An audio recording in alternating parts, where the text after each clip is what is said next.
Chapter 5. All you need is love. Love is what we are born with. Fear is what we learn. The spiritual journey is the unlearning of fear and prejudices and the acceptance of love back into our hearts.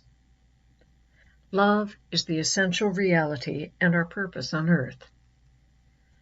To be consciously aware of it, to experience love in ourselves and others, is the meaning of life. Meaning does not lie in things. Meaning lies in us. Marianne Williamson. As so wonderfully said by Marianne Williamson, we are born as loving beings. We are also energetic beings, shining lights of love. This is our truth. But somewhere along our journeys, within our families and lives, most of us lose sight of our beauty and our splendor, and we need to be reminded we are entirely lovable, exactly the way that we are. After years of living in a world where judgment is commonplace, we become fearful of not meeting expectations, not being pretty enough, not being smart enough, not being rich enough, of not being enough. We are judged by others and by society's norms of behavior to be inadequate, and we lose sight of who we truly are. We come to believe what we are told, that we are inadequate, and begin living a life fearing personal failure, rather than a life full of love and limitless personal possibilities. We choose to believe we are on a path of fear and insecurity, rather than a path of love and universal protection. Since you were born as a loving being, the next important step on your journey to heaven is to return to your original nature as a loving being. You have been given free will, and it is your choice whether to change your attitude from one of fearing life to one of loving life. You can choose to remember how to love yourself so that you can openly love others without judgment. You need to overcome your fears and let your inner light shine. As quoted from Marianne Williamson's book, A Return to Love, Reflections on the Principles of A Course in Miracles, our deepest fear is not that we are inadequate. Our deepest fear is that we are powerful beyond measure. It is our light, not our darkness, that most frightens us. We ask ourselves, who am I to be brilliant, gorgeous, talented, fabulous? Actually, who are you not to be? You are a child of God. Your playing small does not serve the world. There is nothing enlightened about shrinking so that other people won't feel insecure around you. We are all meant to shine as children do. We were born to make manifest the glory of God that is within us. It's not just in some of us, it's in everyone. And as we let our own light shine, we unconsciously give other people permission to do the same. As we are liberated from our own fear, our presence automatically liberates others. I love the expressions used by Marianne Williamson and choose to see myself as a brilliant, shining light, powerful beyond measure, with unlimited possibilities, limited only by my thinking. Another author and Swiss-born psychiatrist, Elizabeth Kubler-Ross, MD, also talks about the emotions of love and fear.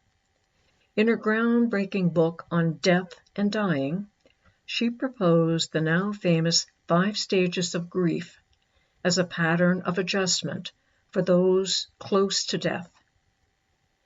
These 5 stages of grief are denial, anger, bargaining, depression, and acceptance, not necessarily in that sequence. These 5 stages have also been adopted as the grief process for those grieving the death of a loved one. In the following excerpt, she describes the subsets of love and fear. There are only 2 emotions, love and fear. All positive emotions come from love. All negative emotions from fear. From love flows happiness, contentment, peace, and joy. From fear comes anger, hate, anxiety, and guilt.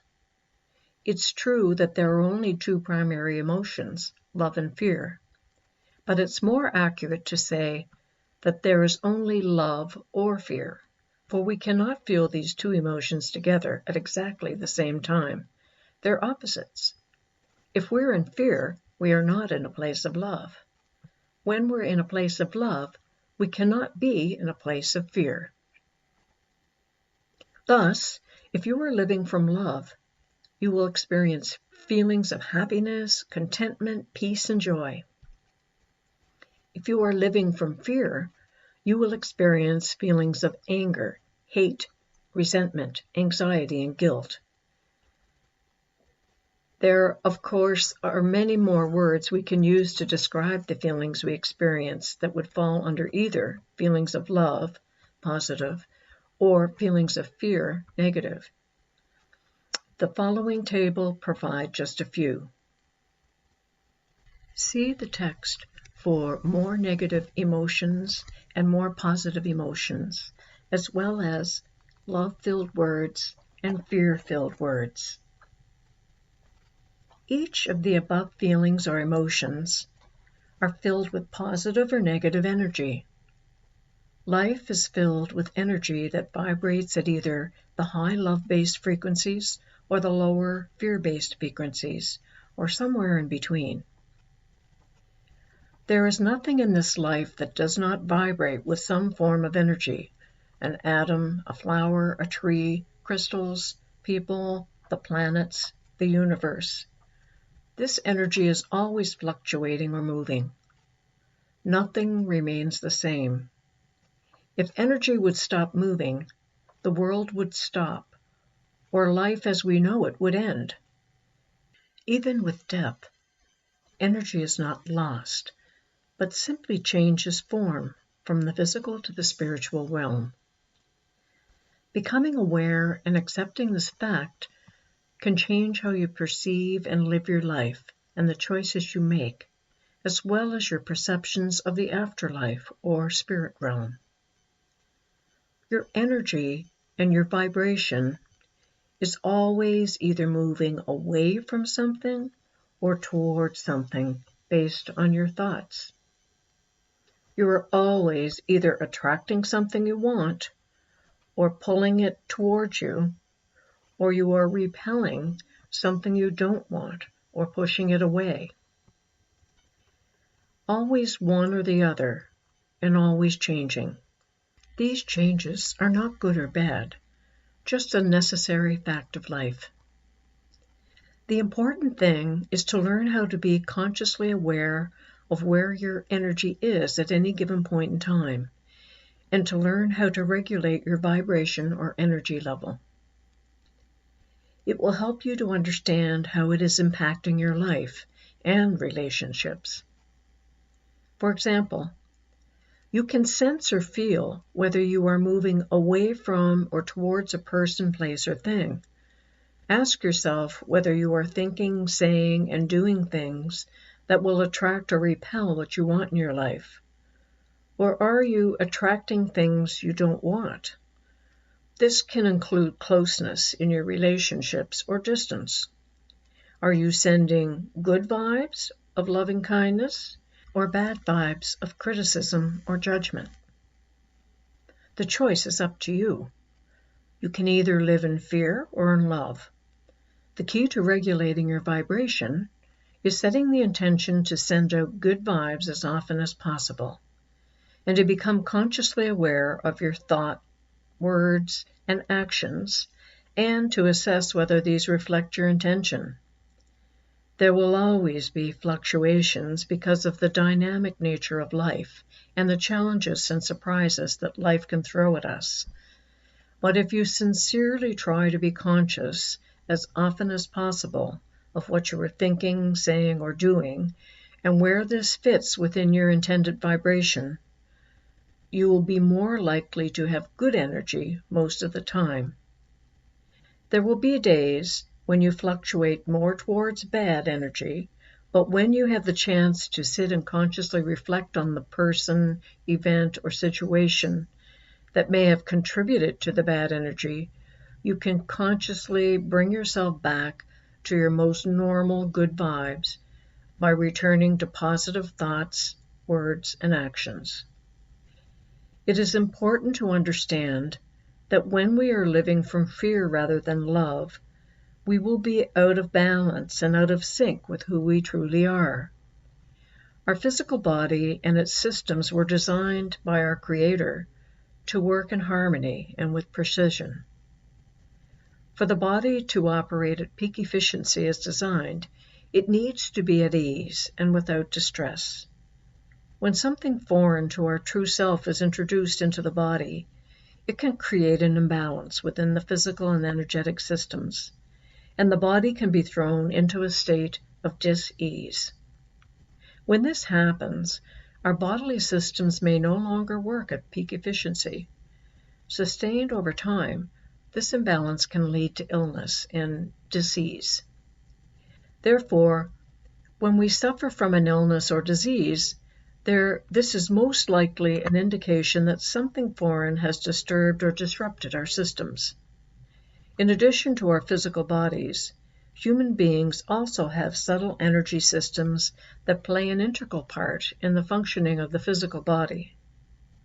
The study of the subtle energy systems and related vibrational medicine and energy healing alternative therapies is too large of a topic for this book.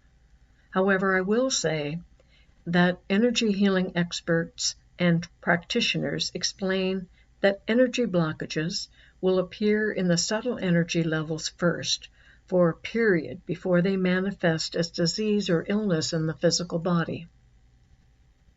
The illustrations below show the physical body, the chakra centers, and the various subtle body layers and meridian points that make up the human energetic system. A disturbance or blockage in a person's subtle body system can occur because of negative emotion from trauma, stressors, or fear-based thought processes that have not been properly released and that get lodged or trapped in the subtle energetic body. If the disturbance is resolved, corrected, or removed, either through therapy and release or through alternative energy healing therapies, before it reaches the physical layer, it will not have the opportunity to manifest into an illness in the physical body. See the charts in the text. Of course, our physical body can also get sick and develop many illnesses and symptoms by being exposed to unseen health threats in the environment, such as viruses, and from consuming food or drink that is toxic to our bodies, and from breathing impure air. We can also get out of balance when we have toxic people in our environment. All these factors can have a huge impact on our energy systems that can lead to illness, disease, and cancer if not addressed. Only through caring for our body by giving it proper food and drink, plenty of exercise and fresh air, and through being mindful of the quality of our thoughts and appropriate dissipation of emotions, can we achieve optimum health and wellness. In addition, our emotions are a barometer of whether we are living in sync with our true selves, or if we are living from our ego-based selves, and if we remain in fear-based thinking and living. The emotions of our true selves are love, happiness, joy, peace, compassion, kindness, and other higher energy or positive emotions, whereas the emotions of our ego-based fearful self are fear, anger, resentment, worry, guilt, shame, anxiety, depression, and other lower energy or negative emotions. Learning how to love yourself unconditionally and to let your little light shine is one of the most important steps for living in sync with your true love-based self and for achieving heaven on earth. As mentioned in the previous chapter, only once we have learned to love ourselves will we be able to truly love others. An excerpt from Deepak Chopra's book, The Path of Love, explains this very well. All of us need to believe that we are loved and lovable. We begin life with confidence on both points, bathed in a mother's love and swaddled in our own innocence.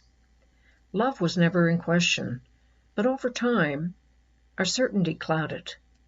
When you look at yourself today, can you still make the two statements every infant could if it had the words?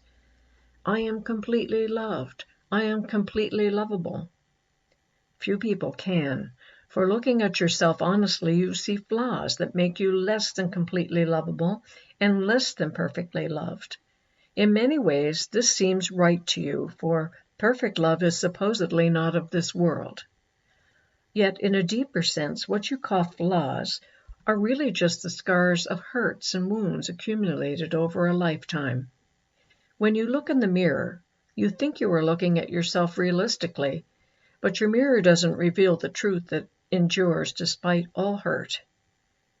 You were created to be completely loved and completely lovable for your whole life.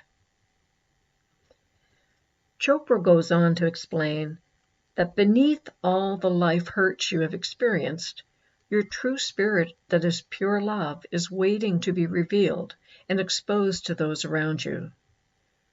This requires a melding of mind, body, and spirit through a true connection with your higher dimension, or what I have been referring to as your true self, higher self, or God source.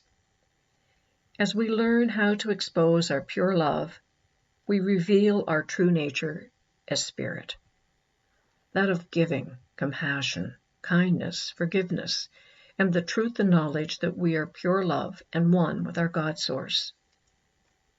Many experience a family love, the love of a partner and friends, acquaintances and pets, but unfortunately it's not usually a love that will help our soul to grow and become more, to improve, to expand our capacity to love. A love that will help reveal our soul's purpose. Generally, people search for their soulmate or someone they believe will make them whole.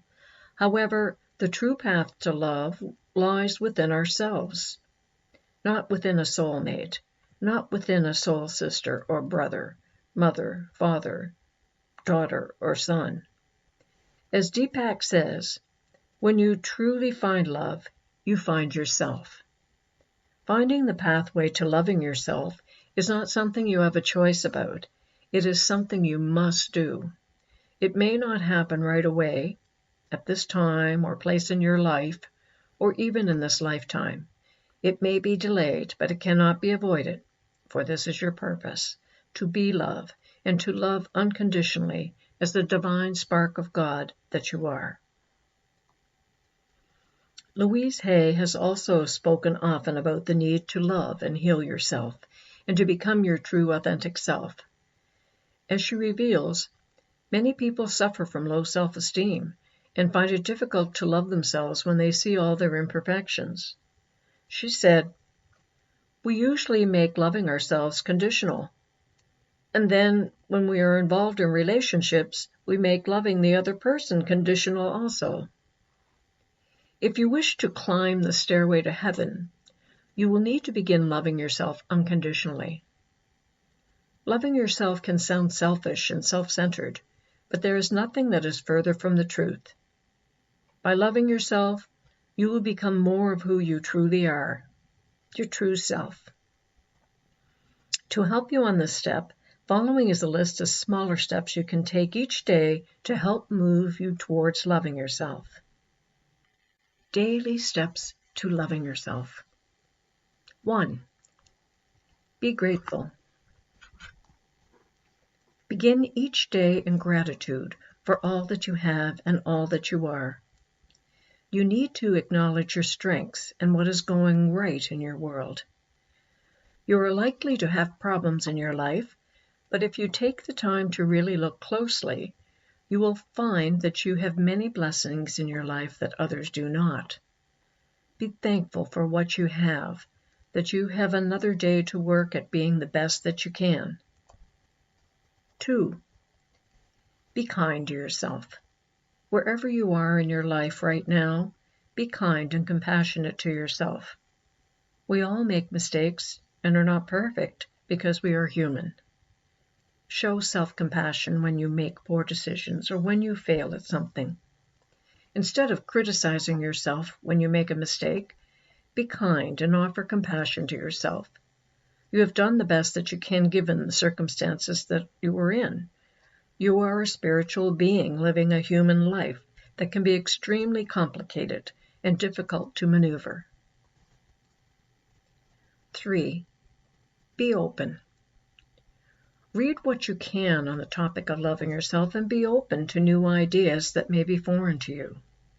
Sometimes you need to step out of your comfort zone in order to realize a new opportunity and to grow. 4. Be honest. You need to begin being honest with yourself and with others. You deserve to be truthful about what you truly feel in any given situation or circumstance, to both yourself and to others. Acknowledging that you have feelings and that your feelings are important is a key step to loving yourself.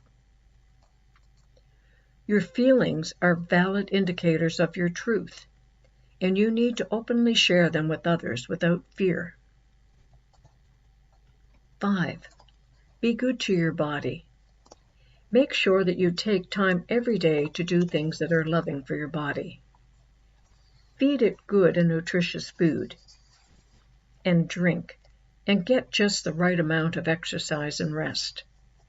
Keep your body clean and well cared for. It doesn't need to be anything elaborate, but a daily self-care routine that honors your physical body as a temple is important. 6. Be connected. Take time at least once a day to either meditate or pray or in some way connect with Source. When you connect with Source, you are connecting with pure love. Reconnecting daily will help you remember and acknowledge where you came from and who you really are.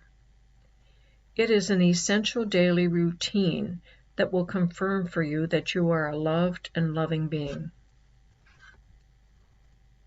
7. Be positive. Use positive self-talk and praise yourself for the things you do right. Using daily positive affirmations is a really good way to change negative self-talk and to help you become more positive. Many people do not feel deserving or good enough to receive good things. Praising yourself for positive things you have accomplished is also a good way to be kind and loving to yourself and to tell yourself that you are enough. 8. Be accepting. Accept who and where you are, whatever the circumstances. Accept them for what they are without berating yourself, knowing that you have the free will to choose to live your life differently or not. This is your life and your journey. You can change your direction on the path at any time. But today, accept and love yourself for exactly where you are at this time, even if you have made a lot of mistakes you are sorry for. Believe that you are doing the best that you can given your current circumstances. 9. Forgive yourself. You are a human being who is perfectly imperfect as God intended you to be, and you have likely made some mistakes. Forgive yourself for your transgressions and set the intention to do better the next time. Forgiving yourself will make it easier for you to forgive those who have hurt you as well. 10. Find healing. If you are hurting or in emotional pain, find ways to deal with these hurts. When you have unresolved negative feelings or emotions from past hurts, These will affect your energy level. So it's important to find a way to heal these bad feelings and to release them. Find a therapist, friend, or support group that can help you work through the pain. Sometimes receiving energy healing can help you work through unresolved feelings or emotions. 11. Make amends. Part of loving yourself is realizing that you deserve to be free of tension and unease. If you were carrying around guilt or shame because of hurts you have inflicted on others, it is important to acknowledge these instances and, if appropriate, to make amends to these people. This can be done either face-to-face, in writing, or by talking to God. Sometimes the people we have hurt have already left this earth, and other times talking with them will just lead to more pain because of who they are. In these instances, you can choose to write a letter to them apologizing for the hurt and asking for forgiveness, or you can pray directly to God asking for forgiveness. 12. Be safe. Remove yourself from harmful environments or circumstances.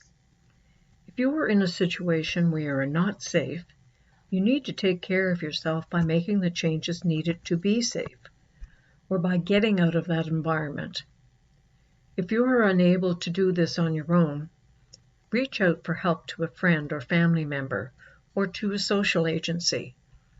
It may be necessary to call the police in some circumstances. You are worthy of being in a safe place without being threatened or in harm's way. If it is an environmental toxicity you are dealing with, take the necessary steps to clean it up for your own safety and the safety of others. 13. Be loving. Practice being the type of loving person that you would like to have in your life.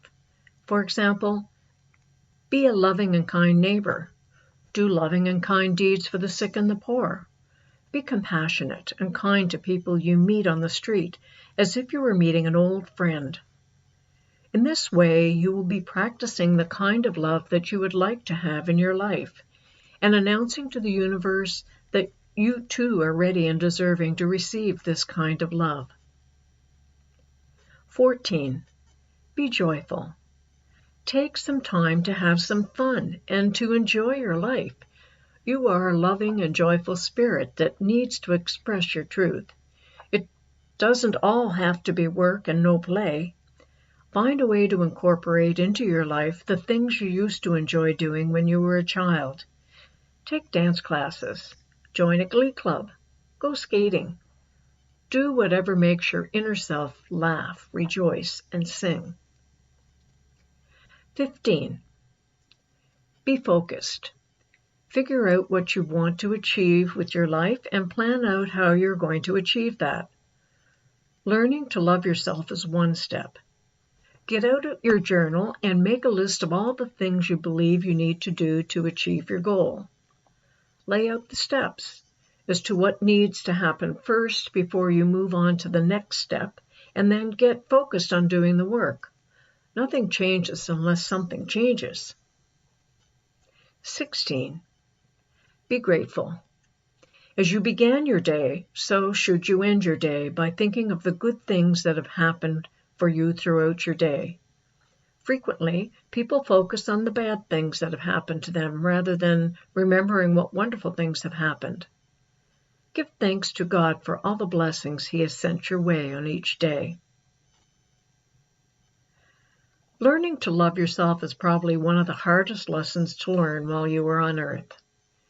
Once you have learned this lesson, however, you will become a beacon of light and an example to others of how a loving, kind, and compassionate being behaves. Once you have learned to love yourself, it is then that you will need to take the lesson a bit further and consider loving your enemies. Love your enemies. Darkness cannot drive out darkness. Only light can do that. Hate cannot drive out hate. Only love can do that. Martin Luther King. Strength to Love, 1963. The above words were spoken by Martin Luther King in his famous speech originally delivered at Dexter Avenue Baptist Church, Montgomery, Alabama, on the 17th of November, 1957. The speech, titled Loving Your Enemies, was revised by King in July 1962 during 2 weeks of imprisonment for inclusion in the sermon book Strength to Love, published in 1963. In his speech, he explains the importance of love in this world, as first taught to us by Jesus. Loving your enemies who seek to harm you is not easy to do. In fact, it is one of the hardest things a person can do, but it is essential if we are to save this planet from war and destruction, and if we are to create heaven on earth. It is true that there is a lot of hatred and darkness in this world, but as Dr. King says above, darkness cannot drive out darkness. Only light can do that. Hate cannot drive out hate. Only love can do that. The only thing that can bring us out of the darkness is light. We need to forgive those who have hurt us and shine our love and compassion on them. Yes, it is difficult to do, but once you see the spark of God within yourself, you will find it much easier to look beyond the darkness and hatred of others. You will be able to see Jesus in yourself and in every man, woman, and child. As mentioned in Dr. King's original speech on Loving Your Enemies, the person who hates you the most has some good in him. Even the nation that hates you most has some good in it. Even the race that hates you most has some good in it. And when you come to the point that you look in the face of every man and see deep down within him what religion calls the image of God, you begin to love him in spite of. No matter what he does, you see God's image there. There is an element of goodness that he can never slough off. Discover the element of good in your enemy, and as you seek to hate him, find the center of goodness and place your attention there, and you will take a new attitude. By doing as Dr. King suggests, we will begin to look beyond the person's form and be able to see them through Jesus' eyes, as suffering, challenged brothers and sisters of spirit who are all unfolding in God to their own truth in God's own time and plan. By loving our enemies, we become a beacon of light out of the darkness, leading them on the path to their spirituality and strengthening our connection to spirit. Men must see that force begets force, hate begets hate, toughness begets toughness, and it is all a descending spiral, ultimately ending in destruction for all and everybody. Somebody must have sense enough and morality enough to cut off the chain of hate and the chain of evil in the universe. And you do that by love. Loving Your Enemies, 1957. What was true over 60 years ago and during World War I and II remains true today when we think of the hatred and destruction still present in today's world. King talks about the destruction hate can inflict on the world in his updated sermon, Loving Your Enemies, from his book of sermons called Strength to Love, published in 1963. So when Jesus says, love your enemies, he is setting forth a profound and ultimately inescapable admonition. Have we not come to such an impasse in the modern world that we must love our enemies or else? The chain reaction of evil, hate begetting hate, wars producing more wars, must be broken, or we shall be plunged into the dark abyss of annihilation. Another reason why we must love our enemies is that hate scars the soul and distorts the personality. Mindful that hate is an evil and dangerous force, we too often think of what it does to the person hated. This is understandable, for hate brings irreparable damage to its victims. We have seen its ugly consequences in the ignominious deaths brought to 6 million Jews by a hate-obsessed madman named Hitler, in the unspeakable violence inflicted upon Negroes by bloodthirsty mobs in the dark horrors of war, and in the terrible indignities and injustices perpetrated against millions of God's children by unconscionable oppressors. But there is another side which we must never overlook. Hate is just as injurious to the person who hates. Like an unchecked cancer, hate corrodes the personality and eats away its vital unity. Hate destroys a man's sense of values and his objectivity. It causes him to describe the beautiful as ugly and the ugly as beautiful, and to confuse the true with the false and the false with the true. We have a choice. As expressed in Lesson 335, A Course in Miracles workbook for students. Forgiveness is a choice.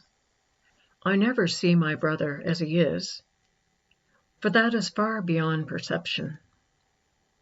What I see in him is merely what I wish to see, because it stands for what I want to be the truth. It is to this alone that I respond. However much I seem to be impelled by outside happenings, I choose to see what I would look upon. And this I see, and only this. My brother's sinlessness shows me that I would look upon my own. And I will see it, having chosen to behold my brother in its holy light. What could restore your memory to me except to see my brother's sinlessness? His holiness reminds me that he was created one with me and like myself. In him I find myself, and in your Son I find the memory of you as well. We can make a conscious decision to seek Christ in others and to be a beacon of light, rather than dwelling on or going over negative or hateful events. We can constantly remind ourselves that we are love and to practice being loving to all, even our enemies. We must believe we are loved and not separate from others. We can learn to convert hatred into love through compassion and forgive others for any injustices, for what you give you will receive. As stated by St. John of the Cross, who was a Spanish mystic and Carmelite friar in the 1500s, where there is no love, put love, and you will find love. There you will find God.